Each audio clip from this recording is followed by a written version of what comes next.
welcome. Welcome. It's been a while, hasn't it? But nothing's changed. Your favourite cup is still in the cupboard. Your slippers are in the basket by the door waiting for you. And it's chilly enough to need them now. I still don't like tea or coffee. I still drink Pepsi from either a teacup or an Ironbridge water mug. Nothing's changed. It's just been a while. I hope you're all well. I've missed you. If you're stumbling across these ramblings for the first time, you're very welcome. My name's Kelly and please join me for a natter. We're normally at the kitchen table and we put the world to rights, but we're actually up in my bedroom today for no other reason other than all the things I want to talk about are up here. So I thought, well, why not? I'm sure having the windows open there is probably a bad thing, and anybody techie and who's done a photography course might tell me off, but I haven't. I'm just sat around the table with my friends showing my knitting, so it doesn't really matter, does it? Have you all been? Are you well? Well, it's been a busy autumn for us, which is lovely. We've I say we, if you're new, I run Layfamilyyarn with my husband Nick and daughter Megan. So we've got our advent calendars, they're all gone. Our Christmas Eve boxes, they're all gone. We're halfway through running our autumn retreats, so that's great. Oh, that's been brilliant, you know. It's just perfect. That feels really big-headed saying that, but it is, you know. It's great food, great company in a relaxed atmosphere with like-minded people. And somebody emailed me after they'd been for a visit and they said, come the second cup of tea, I knew I was amongst friends and I would be friends with for life. And I just thought, oh, do you know how heartwarming is that? But you can't help but be inspired.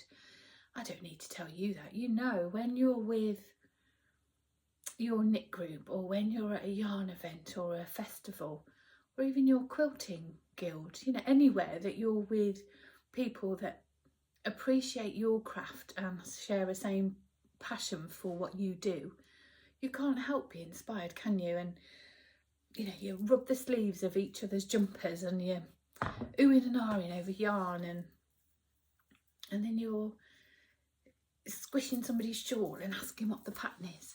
You can't help but be inspired, and your Ravelry queue grows and your knit wish list grows. And in my case, my needles start to twitch. I mean, really twitch. They're properly like doing the agadoo round the kitchen table, twitching. They are itching to cast on all the things. I love that feeling. I haven't had it for a little while. I've been knitting plenty enough, but more just because it's what I do, you know. But there's been a couple of projects that have really changed things for me. The first was, I was fortunate enough to test knit for Helen Stewart. I did the Skyline wrap, which is now out. It was the first pattern in the 2021 Knit Vamp collection, and I was fortunate enough to test knit it for Helen. And it's the first time I've knit a shawl or a wrap for the longest time, about 2.5 years. Oh, and I loved it. And it was a combination of things. It was the interplay of colour. We've knit it in our advent, as I say, so for me it was exciting because I wanted to see how everything worked together in that sense. But it was more than that. It was the stripes and the textures and the interplay of colour, and it was just magic. It was brilliant, and it was first time in ages that I've woke up early in the morning and like, oh, I want to get up and go and knit. And if I woke up at 4:30, I was chuffed because I got an extra hour's knitting in. I haven't had that for a while. So that was brilliant. And it was after doing that project, I said to Nick, do you know what? I'm not just going to knit socks anymore or hats or cowls, accessories, because I've got so many, like so many of us, and that's not an issue. Knitting for me is about joy, and if knitting 100 pairs of socks brings you joy, that's brilliant. That's what it's for. But for me, I just, that shawl just reconnected a creative spark in me. It was lovely. And it was from that then that I became really, really excited about the Stephen West mystery knit along with shawlography. I've never knit a West knits pattern before. Certainly never been interested in doing a mystery. But this really, really excited me. And I have started it. I'll show you in a minute. But the mystery element doesn't bother me at all. In fact, I actively seek out spoilers. I'm so glad I did, because it literally, as soon as the clue comes, you all know this, but Stephen has an accompanying video, and literally as soon as I play the video, I skip to the end and I look at that week's clue. And that is how I deal. I'm not interested in the surprise. I wouldn't have the confidence to do some of the techniques and some of the stitches that Stephen has in his pattern without seeing what it looks like, without seeing that I'm doing it correct, if you will. So yeah, I've been doing the mystery knit along, loving it. Shall I show you? I've been doing lots and lots of walks. Oh, we've had some beautiful walks on the river. Oh, the sunrise and the mists in the morning. It's that perfect, like, golden hour of time where the sun's just rising and the mist is still settling on the river. Oh my goodness, it's pure magic. Magic. So I'm going to pop that in now while you get your slippers on, make yourself a cup of tea, and then we'll show some knitting, eh? It's lovely to be back.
lovely. I love it. Got somebody at the door then, but there's not. So let's talk about shawlography first. It was a perfect combination because I had a new bag at the same time from Emma of Eldenwood Craft. One of her beautiful sheep bags. Oh, it's lovely. Really lovely. Feel so lucky to have it. So shawlography, I'm sure you've all seen it by now, and I know Stephen himself has put out the finished photos on his social medias, so I'm sure there's no surprises. However, if you are still knitting along, embracing your own pace, as Stephen says, I'm going to share it. So if you don't want to see, maybe skip ahead. So the colours I chose for mine were a dark blue-grey, a medium grey with specks. I think this is Battleships. We've got elephant ears. This is Rebel on our yak sock base. These are all our yarns. And then we've got Chartreuse again on our yak sock base. And this is Dovecote again, just on a merino nylon. So the 5 colours. I'm only on clue 2, and I have purposely put it down for a little while, and I'll explain why in a minute, but here it is. I'm going to show it now if you haven't seen, but I'm sure you will have. And here's mine. Oh, I love it. Maybe I ought to shut those blinds. What do you reckon? Should I go and shut them? Hang on. So I've finished clue 1, which was this moony section here with all the 5 colours. Love that. I'm halfway through clue 2. So I've done the slipped stitches there. I've done these amazing I-cord loops. I love them. The texture's amazing. Another slipstick section. I've done these welts, and I'm onto the colour work there. Oh, and I have enjoyed it. Really, really enjoyed it. Oh, I love it. It's such a piece of art, isn't it? It's such a statement. This will go on the wall in the shop when it's finished. So yeah, it'll be a real showcase. And I've to say I've enjoyed the process of this. I can't put into words how much I've enjoyed it. But I have put it down for a little while. So when I was knitting that, when it first came out, I had a little bit more time, and on my days off, I would really embrace a slow start to my morning. I'd have a couple of 3 hours in the morning, just me and my knitting, my poodle on my side, watching a podcast, and I could really focus. I didn't necessarily, some of the sections I did in the evening watching television, and that was fine, but there were other sections that if I needed to concentrate, I had that slower start, that time and stillness in my day to be able to do that. And the upcoming sections are very much the same. There's some quite intricate crossover sections. There's a brioche section, which I've never done before, but I really, really want to embrace with this. So I really want that period of time where I can just sit in the morning and enjoy and have my pattern in front of me and just go line by line and embrace it and enjoy it. So I've put it down purposefully to enjoy over December, because November is quite hectic for us with the retreats. So our guests arrive on the Friday evening, so all week we're busy preparing, and Friday, you want your shop and your studio to be shown to its best. So I'm always titivating and pottering and tidying up and things on the Friday, and then I go and dress the village hall, get that ready, and then we go to the pub, meet for dinner. and the rest of the weekend I don't knit a single stitch, purely because, you know, I'm there to host. So my job is to ensure everybody else has an amazing time and to ensure that their teacup or coffee cup is never empty, to ensure that I've imparted my knowledge of energy balls on them and that they can identify every flavour by their sheer wrapper, the colour of their wrapper. So, you know, I take my role quite seriously. I've done extensive research on energy balls, and yeah, I'm very proud to say I can reel off the flavours just by colour. So yeah, my job is to impart that knowledge and to ensure everybody else has an amazing time. So I don't sit and knit. And then on the Monday, typically, I'm too tired. I'm not too tired to knit, but I'm too tired to sit and focus on something as, I don't want to say challenging, because with Stephen's videos, it's not challenging really. He talks you through it, stitch by stitch almost. So it's not challenging, but it just needs a little bit more thought and brain space. So I've just put it away for a little while, but it will come out over Christmas and I'm so looking forward to it. Really looking forward to it.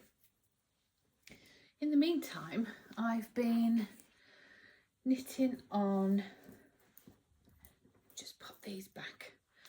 Oh, if I don't put them back now, I make such a mess that it just takes forever to tidy up. But we're all friends, aren't we? You don't mind waiting while I clean up.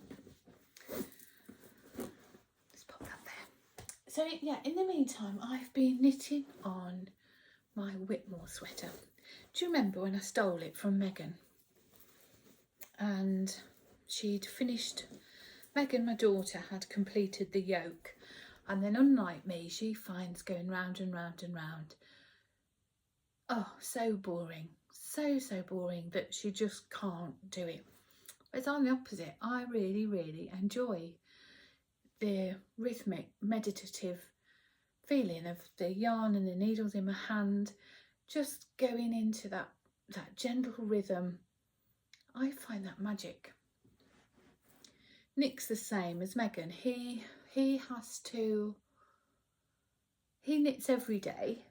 He's currently knitting, he was knitting the Slipping Tile short by Stephen West. I think I've told you before, but he's put that on hold while he knits the Adventuresome wrap, again out of our advent calendar. And we're going to show that each day through Instagram, through December on Instagram. I nearly said Vlogmas then, but I'm not sure. What was I saying? Yeah, so Nick has to be engaged, mentally engaged in the project. He has to be, not necessarily challenged, but he does like a challenge. He really embraces a challenge, but it doesn't have to be on familiar stitches or techniques, but it has to be involved. It has to be that he's reading a pattern, that he's thinking. And that's how he switches off. That's how he unwinds. Whereas I'm the opposite. My day is so full of decisions and thought processes, whether that just be the simple things like, have we got enough bread at work for breakfast? What have we got for lunch? Have we got this? Down to accounts and emails and, you know, all the things that comes with running a business and being a mum and a wife and running a home. By the end of the day, I've got A, decision fatigue, and then B, my brain just doesn't want to think. And that's where the round and round, just the pure simplicity of needles and yarn in my hands, it fills me up. I love it. So I pulled out the Whitmore. Now Megan still doesn't know I've stolen it, and she hasn't seen it. Got away with it so far. I can't remember where I was at last time I showed you, but I finished the body. I've done half of one sleeve and 3/4 of another. And this too has just been, oh, I love it. This is our Tiger's Eye colourway. I've done it in DK. This is what Megan chose when she started it. And this has been put down just for a little minute because I had 2 balls about like this, about 30, I suppose it was about 30 grams each. And I was using them to alternate the sleeves. I was doing this sleeve first, and when I got to about 30 grams, I thought I knew I'd need another skein dyeing at that point. So I put this sleeve on waste yarn, picked up the stitches on this one, and started helical knitting this sleeve so that they would be identical in terms of the yarn. And when I dye the next skein with what's left there, I shall start helical knitting that in just to blend it through. So as yarn dyers, there are so many, you know, hand dyed yarn is a beautiful thing, and it's beautiful because of all the nuances of colour that you get, because of all the just the different shades, and the fact that it is unique. Each skein, even though they're dyed within a batch, they'll always be slightly unique, and I think that's what makes hand dyed yarn really special. However, for things like your tonal colourways and your semi-solids and things, you don't want that, or we don't want that. So we've tried really hard to eliminate as many of the variables as we can. So we millimetre measure the water, the depth of water, we temperature probe the water, we weigh out the dye powder. I don't mean sort of 1/8 of a teaspoon, I mean 0.00 gram, so minute accuracies. We weigh the citric acid, our mordant. So as far as we can, obviously we can't alter the pH of our water, but we always use the same water supply. So as far as we can, we've eliminated, or try to eliminate, many variables as we can to make our tonal colourways as accurately repeatable as we can. But one of the things we can't do is we have no control over the dye lot of the actual powder.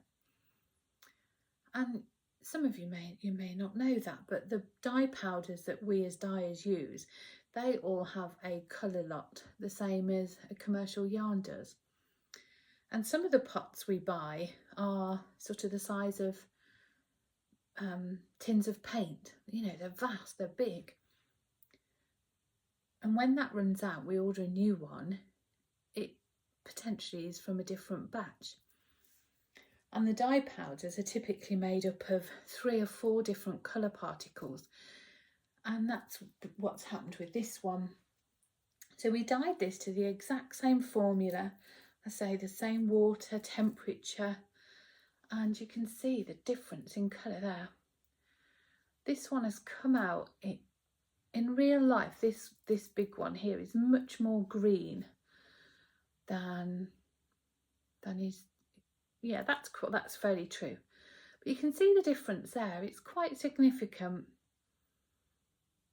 But I thought I'd give it a go. I thought I'll see how I feel. But it is obvious, you can definitely see it there. You can totally see, can't you, there? Ooh, the colours keep changing. So yeah, it's back to the drawing board. Typically with our, there are only, gosh, off the top of my head, 3, maybe 4 colours that we use in the pure dye form. That's to say that we don't blend a mixture of powders. We use it in its single colour that it comes to us from our supplier. And this is one of them. We don't typically mix this colour ourselves. It is one that just comes straight from the pot. And so there's only really 3, I think, that we do that with. The rest we tend to blend ourselves. And that we're going to have to do that with this now. So we're just going to take this one as is and then just add a touch of a different colour in, just to give it that richer shade. So Nick's dyeing that at work for me today, and I hope then that will blend in a bit better. So this lovely project too is on hold, but I'm not far off now, as you can see. I knit my sleeves on Chalgoo, is my brand of needle choice that I prefer. I started with the hires because that was what, when I first introduced to knitting podcasts, that was what the podcasters I watched at the time were using, and it totally oh gosh, I thought there was a spider on my foot, but it's my yarn. Oh, we don't like that. Yes, I was influenced by who I was watching at the time, and I really enjoyed the hires for the longest time. But oh my goodness, that cord drives me insane now. I don't mind the tips at all, but that cord infuriates me. So yeah, I use the Chalgoo. These ones are they're the blue cords, shorties I think they're called. They come in a little pouch like this, and you get various needles and tiny little short cables. So they're perfect for hats and sleeves, anything like that. I love them. They make the project so much easier. Oh gosh, this yarn keeps tickling my foot, it's frightening me. Let me move it. There we go. We were away for a couple of nights when I started the sleeve, so I was doing it on magic loop on a higher. I had knit the body on a higher, and that was absolutely fine because that almost took up the whole circumference, so it was fine. So I thought, oh, I'll just start doing the sleeve magic loop. Oh gosh, it made the whole process unenjoyable. I did this one on there, but it was a bit laborious. It was a bit of a chore. When we got home, I switched to the second sleeve on my shorty needle, and oh, it whizzed off. Loved it. I can't wait to give Megan that. She's no idea. She'll be in a wardrobe thinking, where have you got that from? She better not watch this now, so close to Christmas, has she? I don't think she will. That was that. What's in this one? Oh, I finished a hat. I'm sure I've shown you this before. Shall I pop it on? It started out as a Simple Pleasures hat by, is it Pearl Soho? I think it's a free pattern. And you do quite a large rib, which I think you fold. It's a folded rim, I think. And the thing about the Simple Pleasures is that you do the rib in 2 strands of 4-ply held together, and then for the crown of the hat you drop one of the 4-ply and you hold mohair together, and that's perfect for anybody that has a slight irritation to mohair, particularly on your forehead here. None of that is touching. The mohair is only on the crown of your head. So I started to do this for Megan, so the Simple Pleasures. Oh, but I found no pleasure in this endless 2x2 rib. So I just went to my faithful and favourite hat pattern, the Tchaikovsky hat, again by Helen Stewart. Can you see the texture? It's just got a few pearl bumps in it every so often. But I did the same principle, so I knit the rim in 2 balls of 4-ply held together, and then I just added the mohair in for the crown. And that's going to be perfect for Megan because she finds mohair a little irritating. She wore one of my hats actually. We was at work and we went for a walk with Jeff. It was quite chilly, and she took one of the hats from the shop and that had mohair, and she said, oh, I couldn't wear this, it's really itchy. So I think she'll really like this. but then again, so do I. So the yarn I've used is our Ballard's Bella colourway.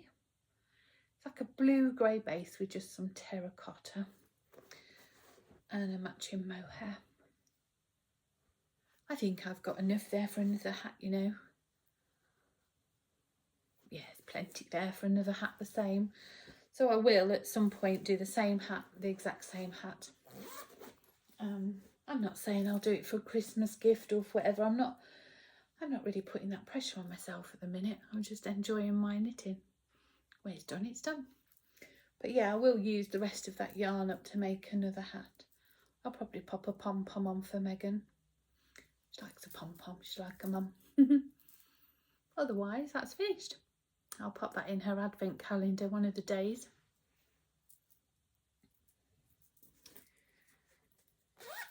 Another little project I've been working on for Megan as part of her advent calendar. Excuse me. Don't talk this often.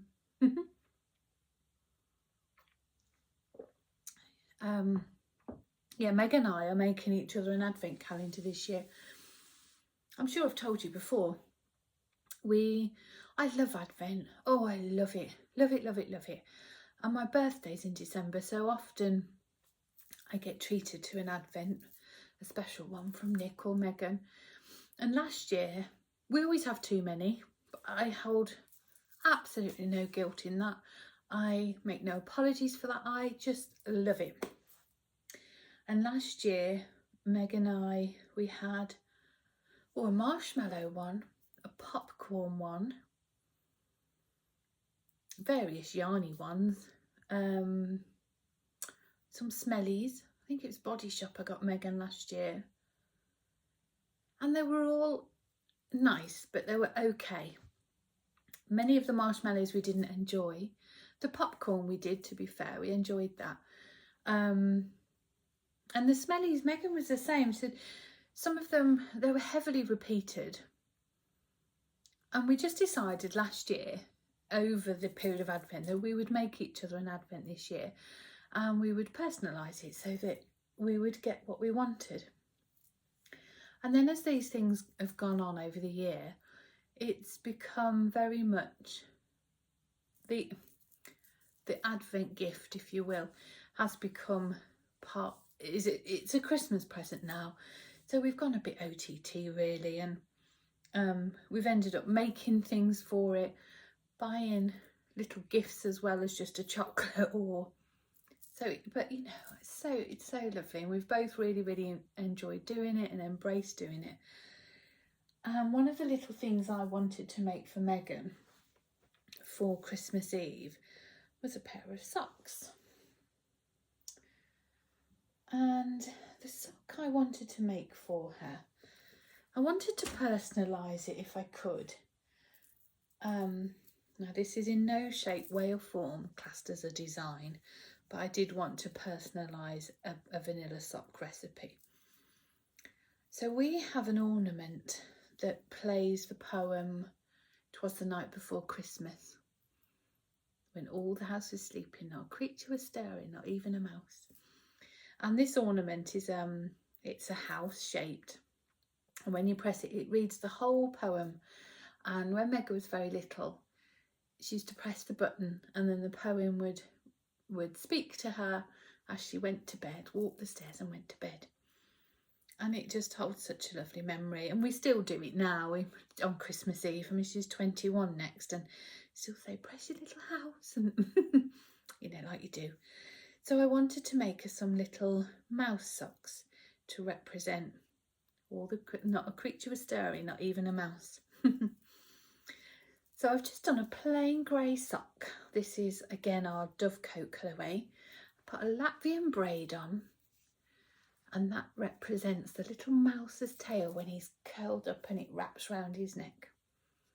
I just did a plain vanilla sock. But then on the front, I've done a little duplicate stitch, love heart nose and whiskers for the mouse. I think it's cute. I say this is in no shape, way or form a pattern. It's just something fun that I think Megan will appreciate and recognise the story behind. I haven't blocked them yet. So yeah, I just did a little duplicate stitch heart. Oh, that is a lovely technique. Have you ever done it? I hadn't. It's the first time I've done it, but oh, it won't be the last. Well, it definitely won't be the last because my twitchy needles have got the yarn and the pattern from Deborah from Candy Shop Yarns on Instagram, or Meanwhile at the Castle. Lovely Deborah. Oh my goodness, she's done the most amazing pattern. It's colour work and duplicate stitch. Honestly, you've never seen anything like it. I had never seen anything like it. It's just stunning.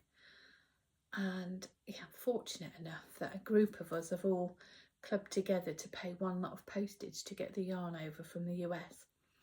So I've got the pattern and the yarn, and I'm going to be making those. Or I might give it to Megan because I think she'll really enjoy knitting that. But this is my my basic effort. So I have been enjoying those. 64 stitches on 2.25. And I've just cast on the second sock. Like literally just done a couple of rows of the cuff. But I'll get that done. And that will be Megan's Christmas Eve pair of socks. Some new pyjamas. We always have new pyjamas on Christmas Eve. New pyjamas, new pair of socks. Some nice smellies. Can't wait. So excited. I'm actually giddy for Christmas. I always do get a little bit, but I'm worse than normal this year, even by my standard. Excuse me. Oh, I can't wait. I'm so excited. I can't wait. The twinkle lights. Can't wait to get the twinkle lights. When I say to Jeff in the evening, should we go for our walk? And then I say, we'll go on a twinkle walk. And we walk around the area and all the lights are on and oh, I love it. Honestly, I'm proper giddy. I'm driving Nick and Megan actually insane. I'm counting down the days till we put our twinkle lights up. And they're getting a bit cross with me, I'm not going to lie. And they're both getting a bit cross with me. It's all right, isn't it? It's okay. So, let's have a breath.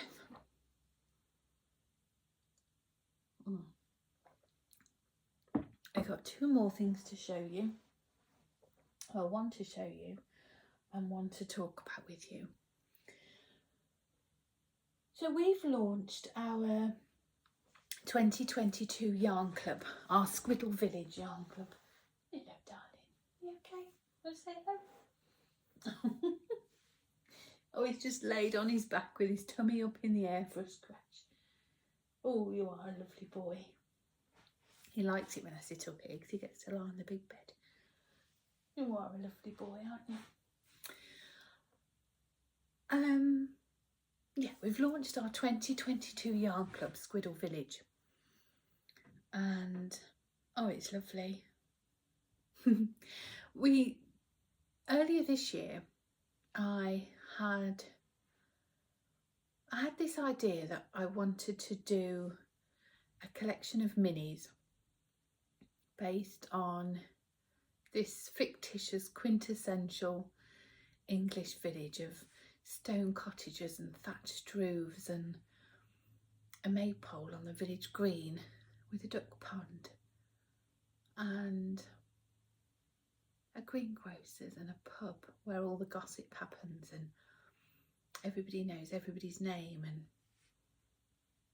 and all the characters. And yeah, and we did do a couple, I think 3 mini skein sets at the time, and we explored the story a little bit, introduced you to some of the characters. For example, we had Mr. Fitzwilliam, who always wins the prize for the longest run of beans at the Allotment Society show.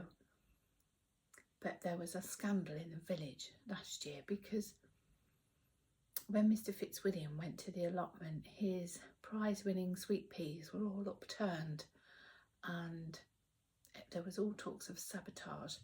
So we had a cutaway called Sweet Pea Sabotage, and we had scandal in the village, as well as Mr. Fitzwilliam. And the rumour has it that my darling Jeff upturned these sweet peas. I'm not so sure, but the rumour was. And this was how Squiddle Village came about. Squiddle Village refers to Nick's late dad, Charlie. He always called squiddles to the children. From the youngest to the oldest, they've all grown up with squiddles. And yeah, it wasn't long after. Well, Nick's dad was very poorly in hospital at the time, and I said, oh, let's call it Squiddle Village. And we loved doing it. And over this last 6-7 months, the three of us often talk about where we would go with the story, how it would develop, what would become, you know. And these characters have become quite an investment to us now. And we were so pleased that so many of you were thrilled with the concept of Squiddle Village that we decided just to hang fire with it, really, and focus on the Rainbow Chronicles throughout 2021, but give Squiddle Village its own time to shine through 2022. So that's what we did. So it launched this month, well, the 31st of October rather, with our January cassette. And we were introduced to Maggie this time. And Maggie, she's new to the village. She's inherited her grandparents' cottage, Cooper's cottage, and her grandmother Clara and her grandpa Cooper on Lavender Lane. And she's going to be starting teaching at Tiddly Squiddly Village School. And all these names are cutaways within our story. And if you go and look on my Instagram feed, each month I'm going to reveal or read a chapter of this story. It's all fictitious, it's all made up by me. It felt very nervous doing it for the first time because I'm not a wordsmith, I'm not a writer. It's just me and my little musings. But I knew I wanted to do something with Squiddle Village this year. And we were going to do a make-along to run alongside it, but we didn't want it to be solely socks this year. So it truly is a Squiddle Village make-along. If you want to make a blanket, that's wonderful. Of course, socks are very welcome. But as are jumpers and shawls and cowls and mittens and hats, and if you want to make a litmus cowl using some Squiddle Village minis, that would be amazing. But I wanted to do a jelly roll blanket. When it's made my needles itch, twitch, twitch, twitch, twitch. So I cast on. Look at that. Oh, that's very satisfying, isn't it? I love it. Now I've got both the 10 gram pack, 10 gram minis, and also the 5 20 gram minis. But I've just got all the scraps from the shop, so I'm using the same amount of yarn, so I've got 200 grams, but the combination might be slightly different for me. I might only have 5 grams of one skein as opposed to a full 10 grams that you may have. But oh, I do love it. So this one is from Lavender Lane. The next one is a pocket full of sweeties. Got Schoolhouse. Another one from Lavender Lane. This is Chamomile Tea. Cooper's Cottage. Tiddly Squiddly Village School. Clara's Cookbook. Maggie. And then in my next row then I'll have all the other colours. So I've done a little bit of maths and playing around with the numbers. I don't necessarily mind if this is, you know, when I'm sat on my chair, I want it to kind of come to my chest and then to cover my feet. But 12 strips wide, because obviously it's a 12-month club, 12 strips wide wouldn't be wide enough for me. So I knew I wanted it to be 2 strips per month. So that's what I'm working on. So I was just weighing my yarn. I was knitting, measuring it, sitting in my chair, measuring it against myself. And then when it got to about 75 grams, I knew then I would have enough to do 2 strips of that length each month quite comfortably. Because there's 10 10-gram minis in the chapter pack, and then the mini skein bundle is 5 20-gram minis. So obviously the 5 20 grams, if I did them all in one strip, it would be quite significant, as opposed to lots of little bits like this. So what I've done here is I've just used part of the mini, and I'll pop some more in the second row as well. So yeah, and that, oh, it's lovely. But again, this has become a project. I bought this basket from a maker on Instagram. I don't think she has a website, but I messaged her. I did a direct message, and then she just set up a PayPal for me.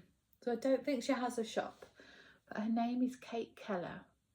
I can't recall her Instagram handle, but I know if you search for Kate Keller, it does come up. And it's this beautiful crochet bowl with these leather handles and sort of brass findings. It's lovely. So I bought it to keep on my my Welsh dresser in my dining room, and it just sits in there. And Megan's knit a few rows on it when she's been waiting for me to serve dinner. Because it's only 25 stitches, you know, you can do 3 or 4 rows in just a few minutes really. So yeah, Megan's knit a few rows while I've been serving dinner. I'm always down first in the morning, ready for work. So again, if I'm waiting for Nick and Megan, then I'll knit a few rows. It's been lovely.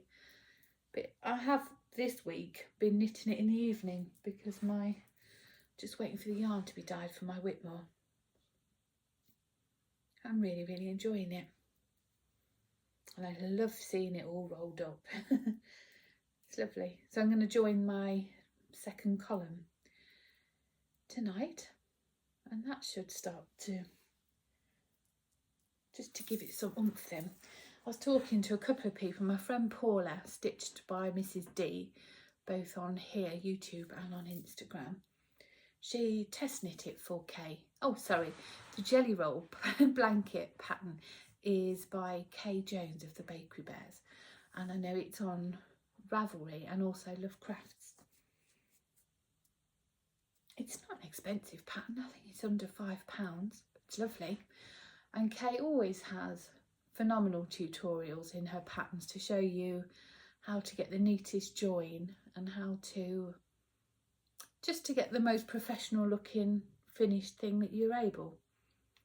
But yeah, Paula, my friend, she was a test knitter for Kay, and she's, you know, I've gushed over this blanket since it was first released. And Paula said the more you do, the more strips you do, the even more enjoyable it gets, because you start to see all the colours into play. And oh, it's lovely. Can't wait. Oh, it's lovely to be back chatting to you. The amount of times I've recorded videos, you know, and then I've just deleted them, which is ridiculous because what a waste of time. What an absolute waste of time. And the only other thing that I want to talk about today with you is another, well, I haven't started it, but oh my goodness, I'm twitching my needles. Told you, they're literally dancing to get started on this project, and I can't promise that it won't be started today. Any of my patrons are watching this are going to be horrified because we did a bit of a whip parade not so long ago, and yeah, I've got one or two, not gonna lie, but I don't care. I don't care at all. If it brings you joy, do it. It doesn't bother me having many projects started and not finished. But what I want to do is, well, let's backtrack. My friend Deborah, who I spoke about earlier from Meanwhile at the Castle podcast, she's making a jumper by Summery Designs. Now I forget what the pattern's called, but it is essentially a scrappy jumper. It's worked from the top down, and then you do your sleeves, join in the round and do the top. I think it's got a little turtleneck. And I was showing this to Megan because we have got, oh gosh, so many little scrappy bits, so many. And I was showing this jumper to Megan and said, would you wear that? I think Megan could wear a bin back and look beautiful and stylish, so she could absolutely pull it off. But I didn't want to invest that time if she wouldn't wear it. And she would. You hold it with a skein, you hold your little scrappy bits double with another skein. So I said I'd hold it with a undyed, and that in itself would mute the palette, wouldn't it? Mute the colours.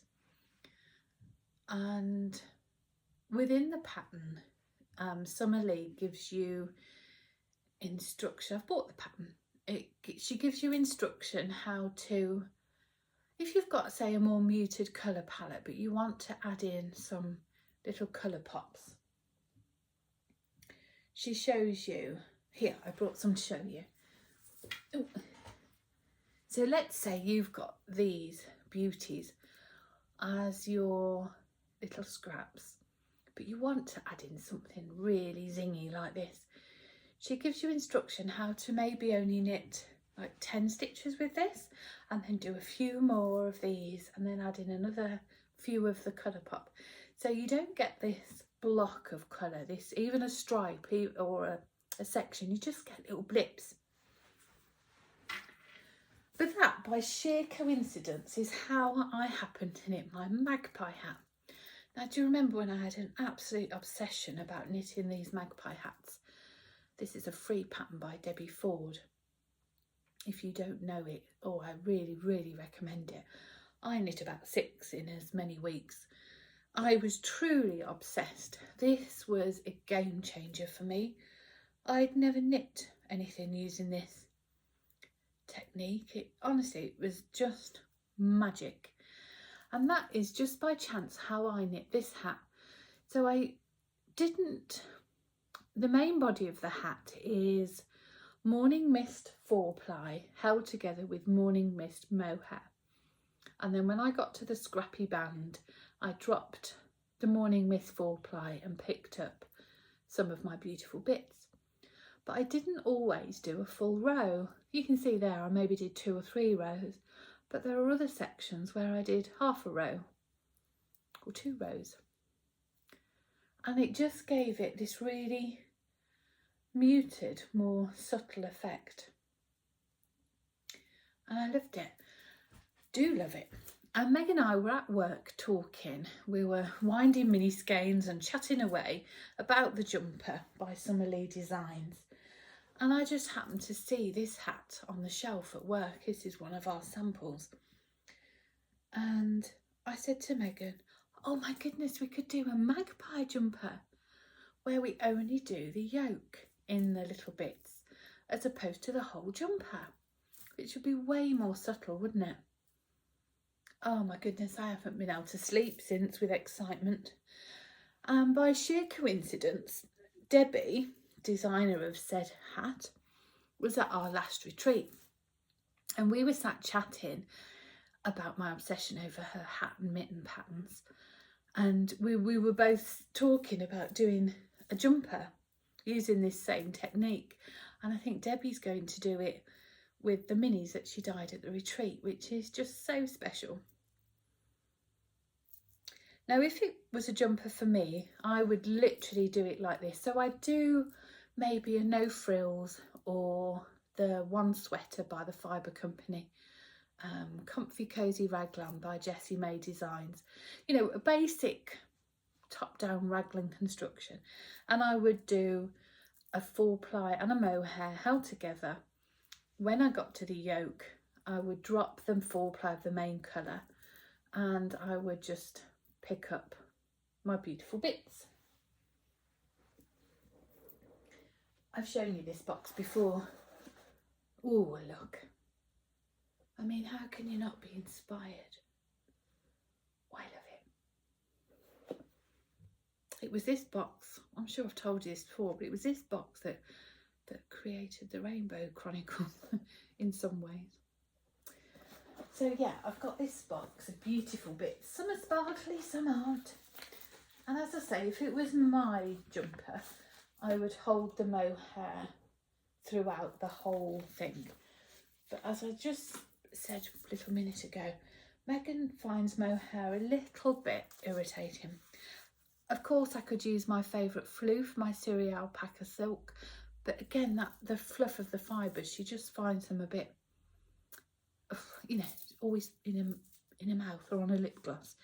So, taking inspiration from the hat I showed you just a little while earlier, this one, I'm going to knit the body in our Squiddle Village Schoolhouse colourway, which is tonal greys, different tones of greys, and it's got delicate little specks of red and green representing the apple trees in the school grounds.